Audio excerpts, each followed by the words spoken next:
years ago, I ran a business turning over €1 million a year, with maybe up to 20 people employed. And nobody ever asked me to speak to anybody. But when she explained it to me, I understood what she wanted. And like if it just gets one person back on the road, I've gotten a lot of encouragement over the last 5 years, and a lot of, like, it's very important, you know, especially when you have down days, that somebody give you a tap on the back and say, fair play to you, go on, go at it again.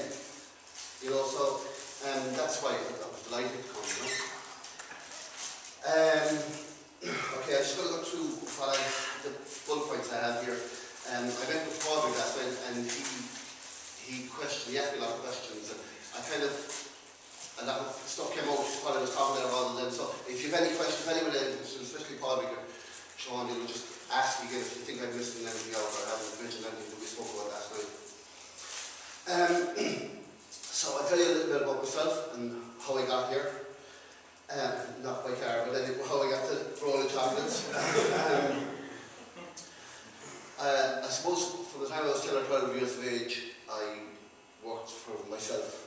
I worked in a couple of bars. I was born in a bar, and my uncle bought it off us, so I worked there. I worked in another bar. I cut lawns for £1 an hour.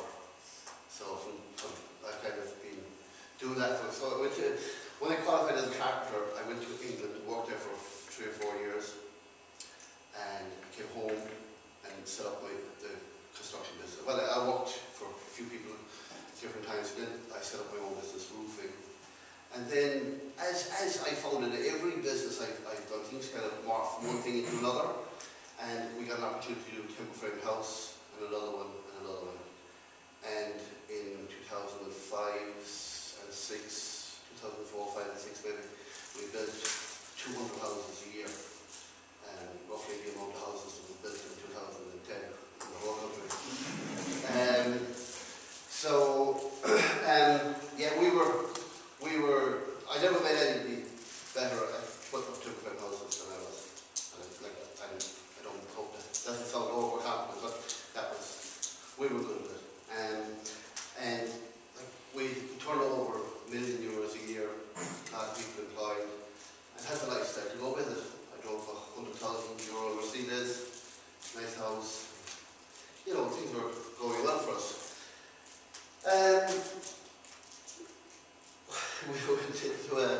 We went into a meeting with AIB in 2006, I'd say it was, and I distinctly remember the manager, the regional manager, the Munster regional manager, he actually gave me a clap on the back for walking into the meeting and said, "You're flying."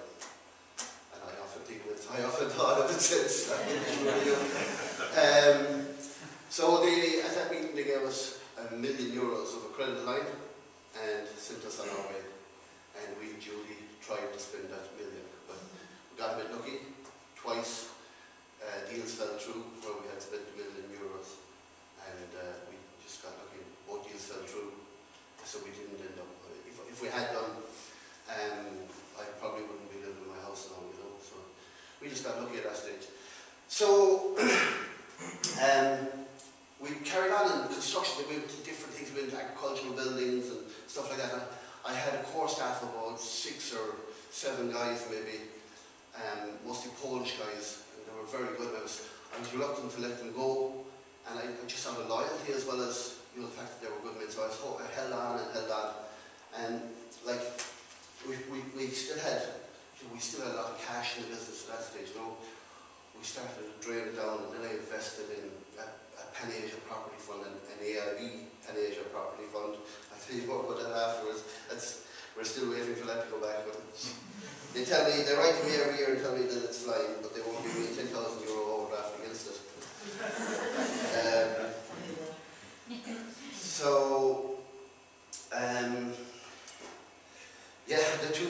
Just a note here, we went to buy a site in Ballybunion. It's on the beach. With the planners there, we were going to build 10 houses there, and that fell through. I was actually at the Derby the day it fell through, and I spent the evening on the phone trying to rescue the deal. And I remember somebody said to me that evening, "What's for you, won't pass you?" I was disgusted, I was gutted over it. So somebody said to me, "What's for you, won't pass you?" Wasn't that true? So we went in to buy a bank, an old bank in the stone, and I was going to put a pub in it. It would be standing me about 1.8 million of a pub in the stone, I can tell you. It wouldn't be up and down. The crows flying in out of it if I had. But again, that deal fell through. Look, I pulled out that deal, I just couldn't make the numbers work on it. But that was kind of a fancy project. I didn't like the idea of owning a bank, I can tell you. So I was lucky with that one. So the downturn, when the downturn came, I could see it coming from a long way out. I mean, it was completely unsustainable. We were building 100,000 houses a year, and for Polish people to build 100,000 houses a year, you know, Polish people live in them, you know, the people who were building houses. Like, you could see that it wasn't going to work, but at that stage I thought that if things would scale down, I'd scale down, and we'd struggle through it.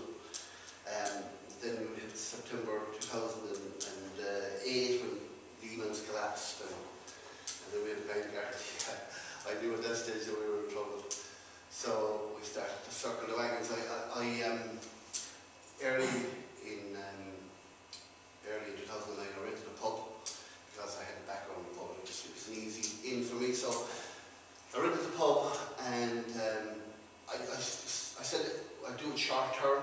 It's not something you want to be at with a young family. I just said it was an easy. I didn't come the first week. I was in the pub, so it was easy for me at that stage. You know?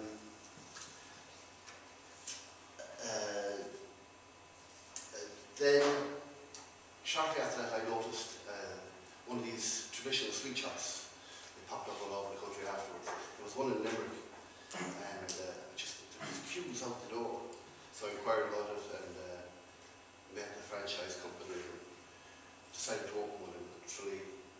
And my first week in the shop, I turned over 17,500 euros in sweets. I thought, I said, the good times are back. But unfortunately, it went that way. And I had done my figures on about 8,000 of turnover, and settled about an average of about 4,500 euros per week, which was still sustainable.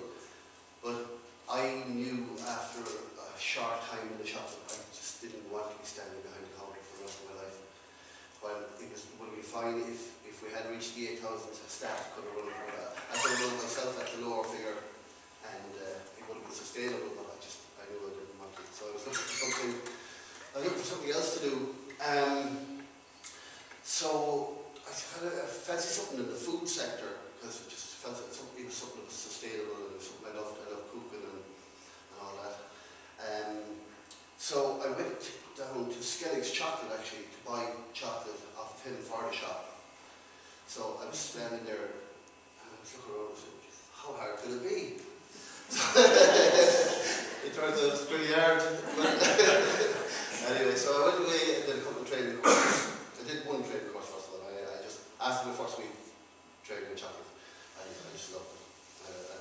I could stand here and tell you I had a passion for chocolate. I just loved everything about it from that week, you know. So I had no great plan to go into chocolate. I did that course to see what it was like.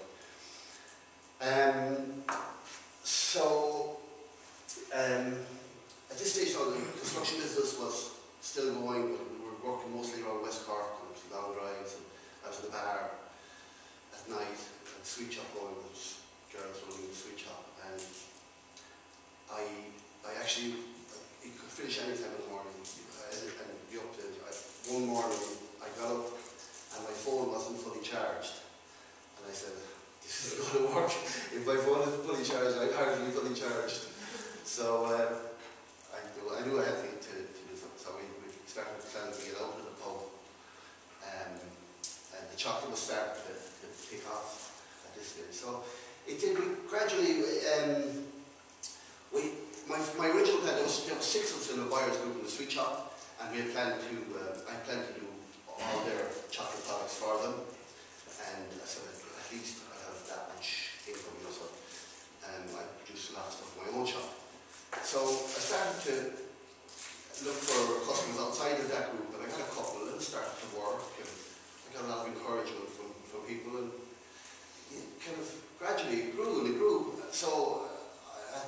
stage that I knew that it was starting to look like it was going to be sustainable, you know. So we started to get out of the pub. I got out of the pub about 2 years ago, and concentrated on the chocolate fully. But the chocolate then, I did the first week of training courses, and I loved it. Going out to meet customers and looking for new customers, researching packaging. I just loved every aspect of it, and I still do, you know. It's just, it wasn't that it was any great plan, I was lucky, you know, what I landed at. And I love it today, and I think that's the key to whatever you're doing, to find something that you like doing, you know. The business now is, we've kind of, since last year, we're kind of at a sustainable level. And somebody interviewed me last year sometime said to me, what's a sustainable level? I said, not having to tell any lies.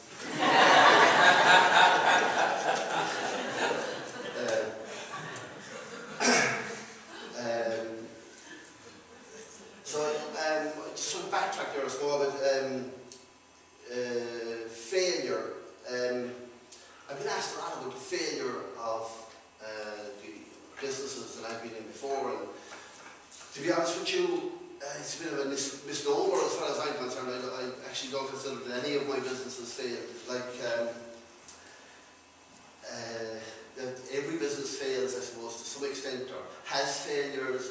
It's just the good ones, the best ones, and the luckiest ones survive those failures and get over them and get stronger from them.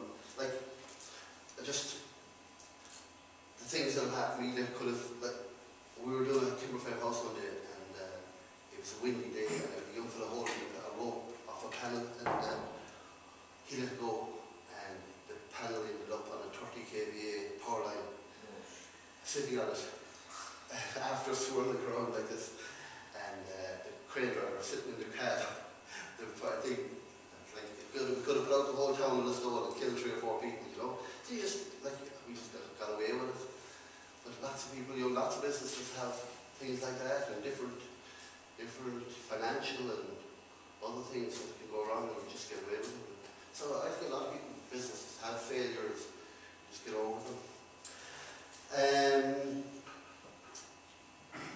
So, like, the 3 businesses I had, construction business, it stopped. Like, I came out of there, including my pension, with probably something over $1 million of assets, but I had 450,000 of bank loans and no income. So that was the problem. So, like, the pub was always going to be short term for me, so it was just a means to an end. And the sweet shop, I felt like it was sustainable if I wanted to stay at it. So it just depends on, maybe that's part of your mindset too, you know. I don't feel they failed, and maybe another person would feel that they had failed. But like, when I went into the bar, a lot of people were asking me, like, did I mind walking behind the bar? Like, it's like I'm driving a 100,000 Mercedes, and I pull up to the bar, I go behind the bar, and I clean the toilets, and, you know, it didn't bother me. Maybe that's just a mindset, you know, and that's what I had to do at that time, you know. So it's a lot of the entrepreneurship is, that's what I'm going to move on to next, and that's what a lot of it is about. What's it take to be an entrepreneur, or to run your own business?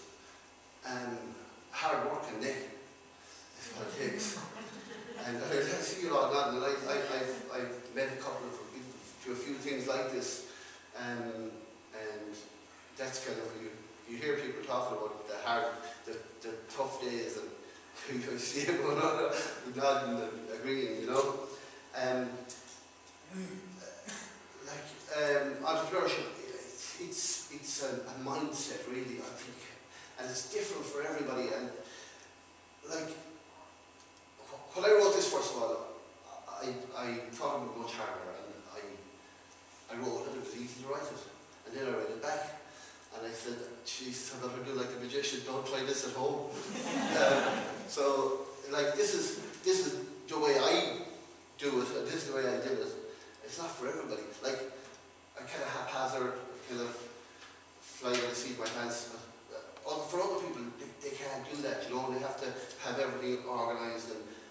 business plans, and so it's a very individual thing. You know, it's kind of, you have to decide what you're good at and what you can do, what way you want to go. Like all of my family, talking about a mindset, all my family are in business, bar one, and she is in hotel management. Just about the only thing harder than working for yourself. So there's 9 of us actually. They're all different, completely different businesses, you know. It's in areas, like I think Donegal has it, and Kerry has it. It's kind of a group think. Like there's a story about a guy in Monaghan who had 3 children in UCD, and they said his neighbours felt sorry for him that they weren't smart enough to start their own business.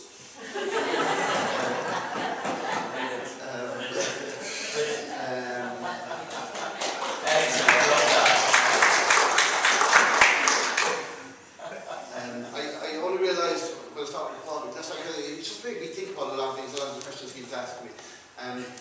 A lot of my friends in school are all working for themselves, you know, and we were a completely diverse group, you know, from different backgrounds, and we all now working for ourselves. And I can assure you, we weren't sitting in the front row of the class, any of my friends. So it's funny the way a group. Maybe we came together because we all thought that way. Maybe that's why we were friends, you know. So I don't know what it is, but it seems to be some kind of a group mentality, I think. Did I mention hard work and Nick?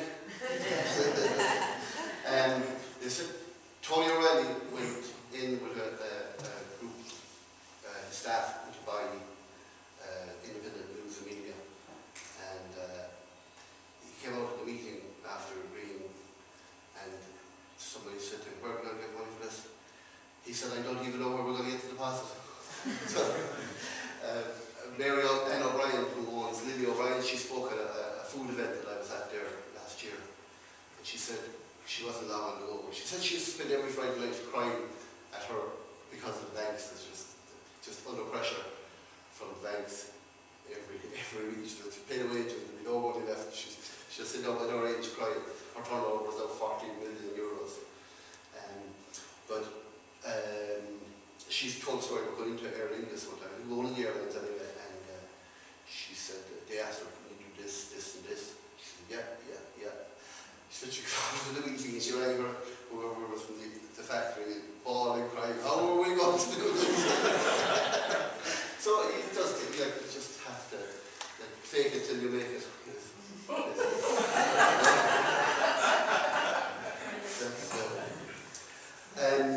Okay. Myself, I'd say I've probably spent 200,000 on Brona Chocolates, and at no stage did I have 10,000 euros in the bank. But it's all about using your resources, and for people who are restarting, like deciding what your resources are. For me, I was able to, I had construction skills, so, and I used my friends. I have a friend in refrigeration, and he got me some second-hand cold storage panels, so we built a factory out of those. A friend of mine wired them. We built a cooling tunnel out of So, it's all about resources, using your contacts, business and social, your existing contacts if you can, your friends, and deciding what your skills are, and focusing on that. I'd say more than anything else is finding something that you like doing. Like, that's the big difference for me. And in construction, there was no day there wasn't a stand-up row.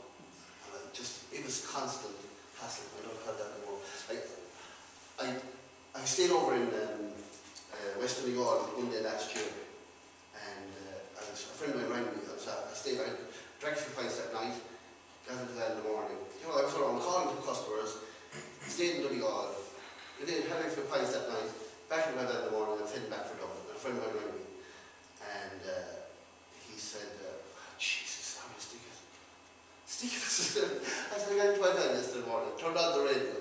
I said, made 10 social calls, stopped, had my dinner, had a few pints, got back into my van the following day, the same thing again. I said, this job was designed for me.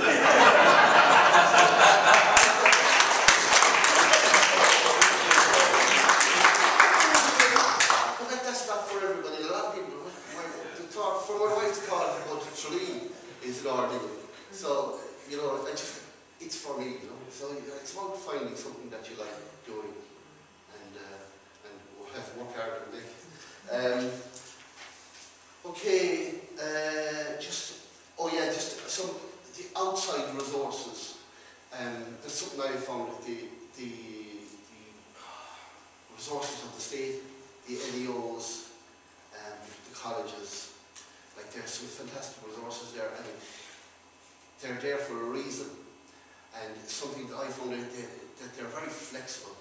They want to work with you, and even this now, where they want to learn how to do it from a business point of view. And like this today, like what they're trying to learn from us how to teach other people to do it, rather than lecturing people about telling them how they should do it. You know, and I found the NEOs that ought to be flexible. Now the other thing is you do have to have all your P's and Q's in order. Like I'm stumbling, I guess we didn't, we kind of ducked the planning thing when we were building the factory, so I kind of stuck at that at the moment. Like I have to go back and get planning before, because they can't afford it.